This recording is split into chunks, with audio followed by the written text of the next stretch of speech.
review of it.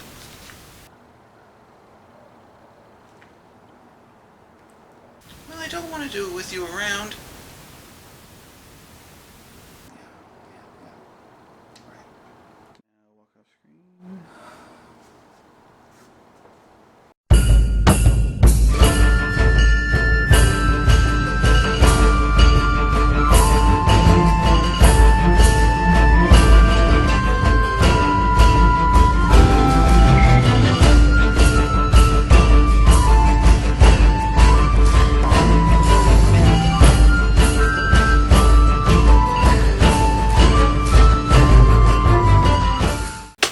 Hello my lovelies and welcome to the NPC Reviews. Today we'll be delving into the magical girl genre.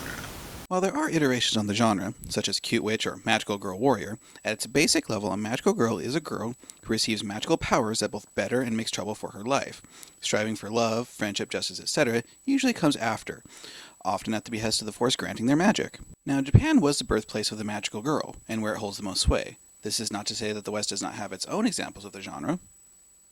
Okay, not the best examples, but we do have them, which is amusing considering the origin for the magical girl genre is directly inspired by the Japanese dub of the American TV show Bewitched. It's the circle of life. Or Circle of Media in this case. So today we're going to take a look at a good example of the Western magical girl. Okay, that's a little too literal-minded even for me. No, today we're going to take a look at Disney's Witch. And yes, I do in fact like magical girls, as if that wasn't obvious enough. Witch is based on the Italian comic of the same name and features Will, Irma, Cornelia, Tarani, and Helen, 5 teenage girls who are chosen to be the guardians of the veil, protectors of the boundary between worlds from evil. Our story begins. There is an alternate universe where a rebellion is... Wait, if they're going to do this, they have to do it right.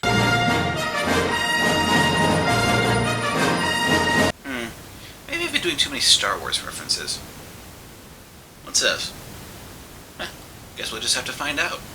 Our story actually begins with a brown-haired young man looking determined in the rain. Raindrops are falling on my head. Who then sneaks into an armory past some obviously evil henchmen and then proceeds to think out loud.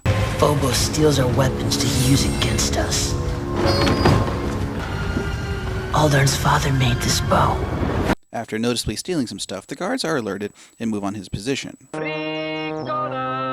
With this, Caleb makes an explosive exit, and he and his fellow rebel make their escape while a Naga-looking snake man reviews the situation with intent grumpiness. Meanwhile, back on Earth, we meet one of our heroines, and magic happens.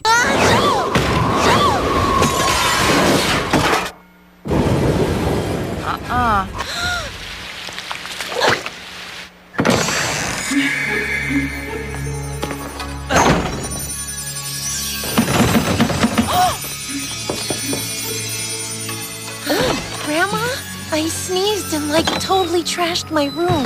What's wrong with me? It's not one of those becoming a woman things, is it? Alright then. So to move things along and to cover up the pinkness, Grandma here prompts Helen to invite her friends over after school when fate happens. Sure. And that new girl, Will. I wonder why I thought of her. Speaking of Will... Go on, Will. And don't forget, make lots of new friends today. I put a dozen extra cookies in your lunch to help break the ice with the other girls. Gee, that'll make me popular. Never mock the cookie. So while this is happening, just what is the time difference between Earth and Meridian anyway? The rebels ditch the evil army. And here we are introduced to the rest of the band. She invited New Girl too? Cornelia? So here we see Prince Phobos for the first time. He is not a happy man. The more success the rebels have, the more it emboldens the peasants to rise up. This is too important to leave to guards. And he sends his lieutenant to deal with the rebels who escaped earlier. Then it's time for awkward small talk, followed by some magical exposition, which essentially boils down to this. Recap? We've got to protect the world from evil by repairing holes in some kind of veil. This doesn't involve sewing, does it? After writing their bird's death, Caleb and Eldarn, part ways with Caleb looking for a portal to Earth because... Phobos has discovered the rightful heir to the throne is alive on Earth. And that's a bad thing. So they part ways and Mr. Naga finds Caleb and combat ensues. Meanwhile, back on Earth, the girls decide to do some practice despite some lingering doubts, and you can't have a magical girl show without it, so cue the transformation sequence. And wonderment follows. Holy cow! You know, somehow I cannot imagine your grandma wearing that. What if we got behind us? What have we got in front of us? Still nothing. Next comes the first time training with the appropriate hijinks. And seriously, what is the time difference? Because while the girls were training, Caleb and Mr. Naga are fighting and running the whole time. Then Caleb finds a portal and acrobatics his way through. The girls freak out and manage to close the portal, but not without losing Caleb in the process. You lost him! That thing got him! Leaving him to Mr. Naga's and Phobos' tender mercies. Needless to say, the girls are frightened by the world they have now entered. You think I'm not scared? Some threats and dominance assertion happens, and Caleb is thrown into the oubliette. While this occurs, the girls are trying to keep a firm grasp on the mundane, talking about picture day. But Will still feels unsure of her relationship with the others when she's kidnapped with implications of torture. The next day, the other girls notice and make their way to a portal. As this happens, Will and Caleb become oubliette buddies, along with some bickering that made me think they were going to be a couple. I watched too much anime. The girls enter the portal and arrive on Meridian. That certainly wakes up your underwear. What? That certainly wakes up your underwear. Anywho, they follow the heart of Kandrakar to Will, where they transform and have their touching reunion. You came for me! You really are my friends. Well, of course, silly! From there, they follow the passling Blunk, more on him later, into the tunnels to escape. Unfortunately, they're being chased by Mr. Naga, so Caleb does the "make your escape while I lead them away" thing. After they make good their exit from the tunnels, they rescue Caleb. Again, twice in the first outing. And beat Wing to the portal where they have a last-minute encounter with a troll, who gets a little hands-on with Irma, but they return to Earth and seal the portal. Then they... We dance, we kiss, we schmooze, we carry on, we go home happy. Or do they? Oh, Prince Phobos didn't want Will. What? Crazy. What? Only her power. I fear he wants another, whose battle is yet to come. Ending with the falling rain. After the first episode, they go to fight with the rebellion against Mr. Naga, Prince Phobos, and then later the old legacies of Guardians past. All the while trying to get through school and survive their families. You know, like we all end up having to do. And now for our heroes. The heroine. Sounds too druggy. Whatever. Will, Irma, Tarani, Cornelia, and Halen are magical main leads. Will is the leader of this merry band of mystic champions. While her TV Tropes page lists her as the main protagonist, I'm not inclined to agree. She's the new kid on the block, and so is the one things are explained to for the sake of the audience.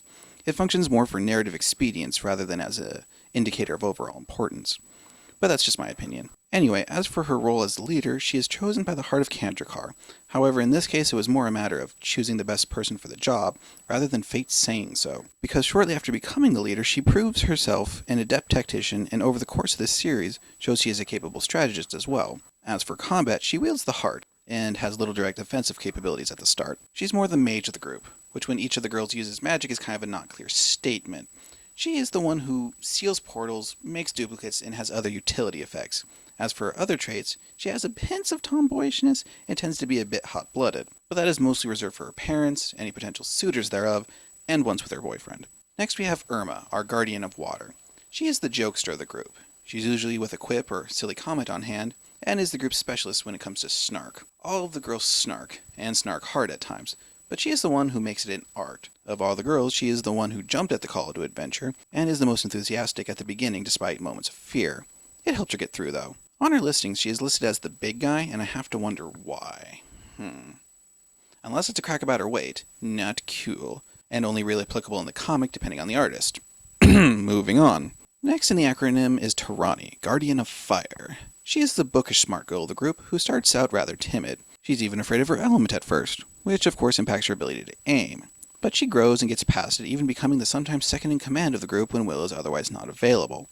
As I said, she starts out fairly timid both in her guardian work and in everyday life, but she does eventually reach her rebellious phase, which she hits kind of hard, but is amusing to watch. After Tarani comes Cornelia, the guardian of Earth. She is the fashion-oriented one who is the closest to being a girly girl of the group, And yes, she does start out as a bit of a brat with many of the characteristics of a diva, but never fully coalesces into one, and in fact undergoes the most character growth of all the girls over the course of the series.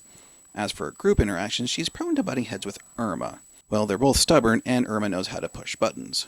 Cornelia is also the one most likely to question Will's command decisions, having her fall into the role of Lancer of the group. It's not a bad thing, and every group needs someone to provide alternate perspectives.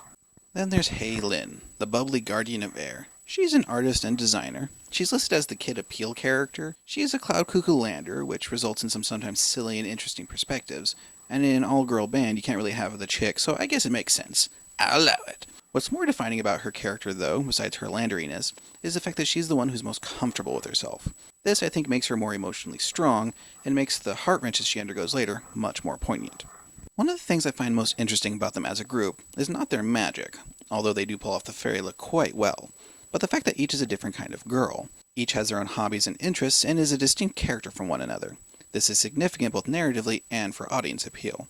Things would be boring if all the heroes were clones of each other, and it shows the young viewers different sorts of icons to identify with. Along with the main five, there are three other heroic personages worthy of note: Yan Lin, Caleb, and Blanc. Yan Lin is Hei Lin's grandmother and the former guardian of air. She is the mentor to our magical maidens. She is wise due to years of experience both as a guardian and in life, and manages to not die. In the cartoon, at least. In the comics, she dies, but it's more of a subversion, as it doesn't prevent her from helping out. Aside from being the wise mentor, she can also see the humor in situations and roll with things. She also enjoys gazing at the stars and existing. I choose existence. Caleb is the rebel leader and the token male teammate, becoming the sixth ranger of the group. He is a BA normal who shows things can get done without magic and provides support for the Guardians in the fight, in more ways than one. There's also a twist to his origins that I won't spoil, but when done under false pretense, does qualify for an 11.8-year prison sentence. And then there's Blanc. He's a goblin-like creature called a passling, or smuggler if you're being less than sensitive about your names. He's the gross, cute comic relief sidekick, with the ability to sniff out portals for the group's use. Additionally, he's a random variable. At times he makes a mess of things, but at other times he proves to be of great aid to the Guardians, and does eventually grow in them, force path notwithstanding. Okie dokie lovelies, in this section I'll try to avoid spoilers as much as I can, but some things will get through. I don't expect it to be much of an issue, but I thought I would be forthright and mention it now. Anyway, there are three particularly big villains in this series. Prince Phobos, the evil overlord, Mr. Naga, Lord Cedric, Phobos' top enforcer and right-hand man, his dragon, if you will, and the evil chessmaster Nerissa. Prince Phobos is the first big bad of the series. While a legitimate prince, he is the unlawful ruler of Meridian. The monarchy is matrilineal, and so he usurped the throne before the next proper monarch could be crowned. As I said, he is the evil overlord type of the sorcerer's variety. Then again, most of the major villains in this series have some magical power at one point or another. But hey, let it not be said I scrimp on the details. As far as his evil tactics go, he tends to follow the brute force approach. Lots of minions, and he wants to gain even greater magical power to make himself unmatched. He does appreciate deceit, however, but usually leaves the job of lying to Cedric. Like some evil overlords, he doesn't leave his castle much. In this case, though, it makes sense. You see, in this universe, if one has magic, they usually tap into their own life energies to power it, unless they can find an external power source to draw from, such as the planet's life energy or its mystical heart. In this case, Phobos taps into Meridian's life energy to augment himself, and kind of like fighting away from your water source in the desert, he would be a fool to leave his source of power. I do, however, appreciate honesty, and except with one person at first, he never makes his brutal dictatorship to be anything other than it is. Also, he knows how to sport a towel. Along with Phobos, you have the shapeshifter Lord Cedric. He is Phobos' enforcer and chief supporter in his regime. He is a liar extraordinaire with a great love of old books, with a voice to make certain internet memes jealous. I'm afraid I'm rather disorganized. I could certainly use someone like you to help me part-time. He's also not above betraying certain authority figures if given the chance, if you know what I mean. At Season 2, we get the chessmaster Nerissa. She is a former guardian and once a friend of Yan Lin, but was locked away for betraying the trust of the Guardians amongst other less forgivable things, and now seeks vengeance and order with her at the top through conquest. And she throws lightning around. Conquest and lightning? You have paid the price for your lack of vision. Ooh, so exciting. She does have some tender points in her black, shriveled walnut of a heart, but even these cannot bring her back from what she has willingly done. If you're wondering why she looks older than Yan Lin, it's because she has continued to overuse her powers, and has maintained her life force through sheer willpower and hatred. Also, if her actions are any indication, she has an appreciation for the attention of younger men. Wink. All in all, she is probably my favorite of the villains. Aside from the big three above, a side villain worth noting is the shapeshifter Miranda, an agent of Phobos who helped to see of a certain unknowing hostage he had taken. Like Cedric, she is a consummate liar, but unlike him or Phobos, she has a pragmatic streak, preferring to deal with enemies quickly rather than any kind of prolonged torture. She and Cedric actually have a lot in common, and they end up bonding in prison, becoming a couple. Wait, they both only have like one human form. Cedric's being about 25 or so, and Miranda's is like 12.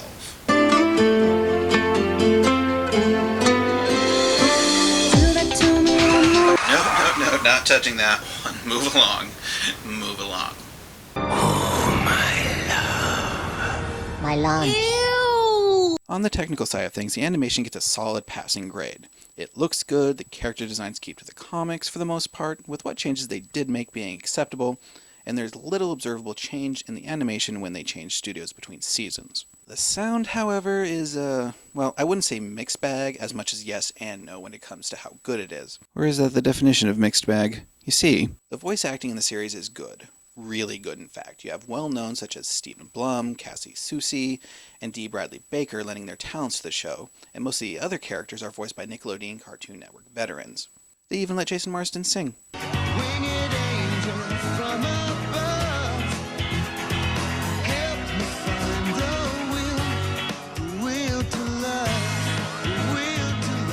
While all of this is well and good, they had some hiccups in the first few episodes. Namely, they had moments where one character would speak with the other's voice. I feel something down the back of my neck.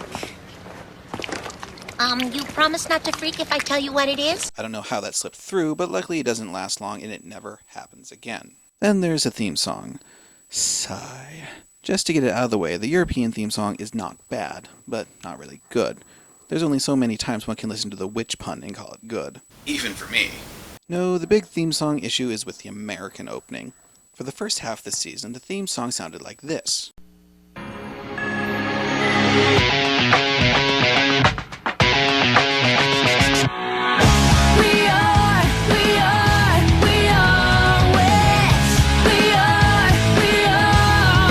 It flows and you can sing along with it. Then for some unknown reason, they changed it to this.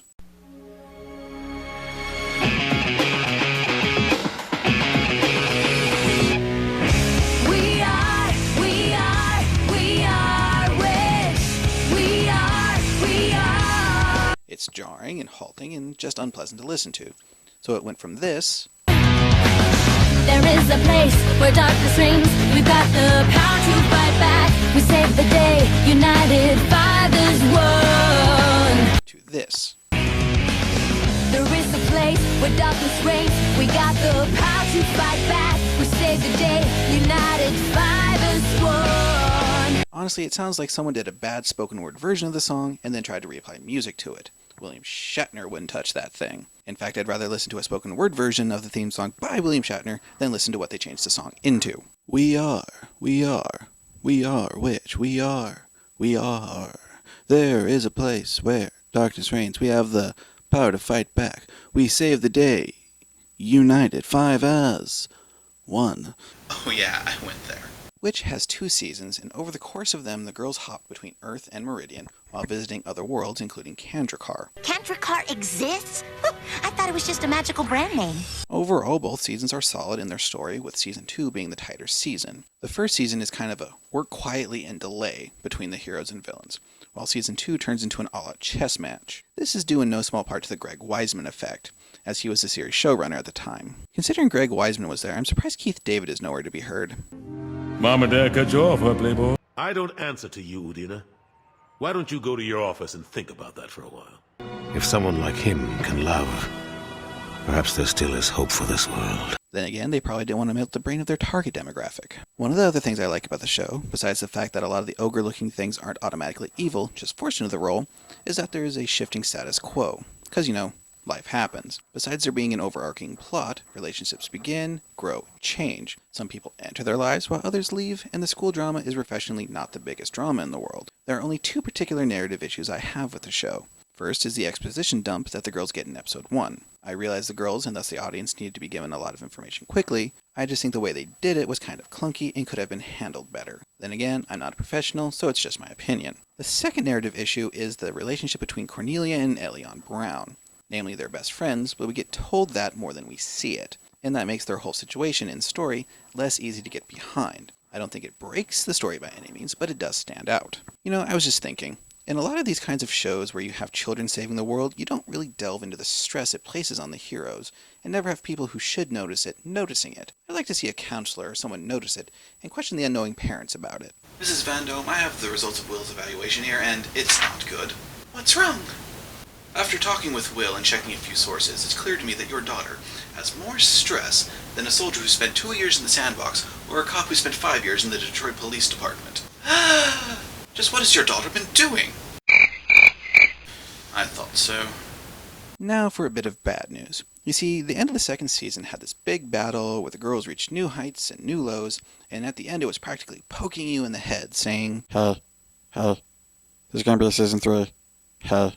But unfortunately, it was cancelled. Sigh. What's with the shows I watch being cancelled? Conan, Pirates of Darkwater, Witch, Firefly.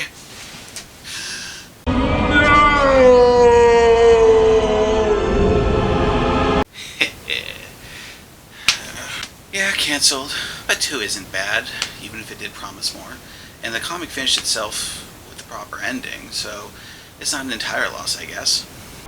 Yes! What more can I say? It was a good show, with strong characters, a plot I enjoyed, and the world building didn't leave me asking too many questions. As for why it was cancelled, I got nothing. In a Twitter from Greg Weisman, apparently even he doesn't know, because apparently at Disney nobody ever says anything. Although he assumes it was due to weak ratings. I would assume the show was stronger than that, but there you go. Anyway, if you like the magical girl genre, or you're just looking for something good for your lads or lasses to watch, or just like the fairy motif, I wholeheartedly recommend Witch. Whether you just watch the 2 seasons and what it does have to give, or if you pursue it further into the comics, bearing in mind that there are some differences. It's a good use of your time. At this point, I feel like saying or making a quote about the heart of magic, but I got nothing, so until next time, fare thee well, my lovelies. Now to check that counter. Let's see.